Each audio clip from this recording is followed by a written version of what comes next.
ఉత్సాహంగా ఉల్లాసంగా చదువు సాగాలి, గొప్ప గొప్ప ఉద్యోగాలు సాధించాలి. Vignan deemed to be university. ఆ వికలాంగుడైన వ్యక్తి ఓటయ్యాడు కాబట్టి, కానీ మాకు ఓట్లతో పని లేదు.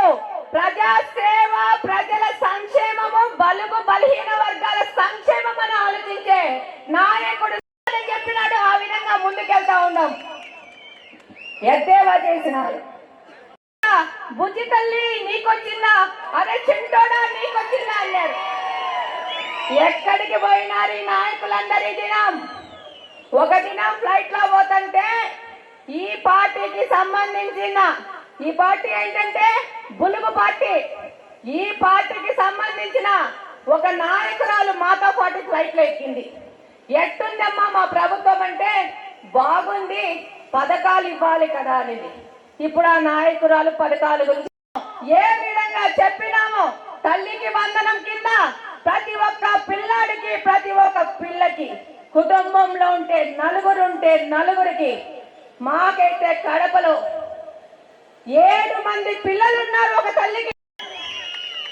15వ తేదీకి ఇప్పటికి పోవాలంటే కూడా బస్సు ఎక్కితే ఫ్రీగా పోయి ఫ్రీగా రావచ్చు. కాలు మీద కాలేసుకొని మిమ్మల్ని అడ్డేవాళ్ళు వెళ్ళాడు. మీకు అడ్డం మొగోళ్ళకు కూడా కష్టమే. అడిగేమన్నా అంటే అలిగే అమ్మగారింటికి పోతారు, అంతేనా? ఖచ్చితంగా ఆడవాళ్ళందరూ రెడీగా ఉన్నారు. జాగ్రత్త, ఇక్కడున్న అన్నలు జాగ్రత్త. 15 తర్వాత భద్రం.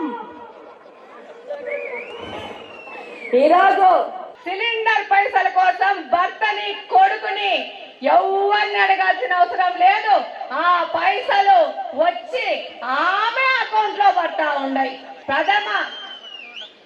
ప్రథమార్థమే పాలిస్తున్న ప్రభుత్వం యొక్క లక్షణం అంటే, గత 5 సంవత్సరానికి ఏం జరిగింది?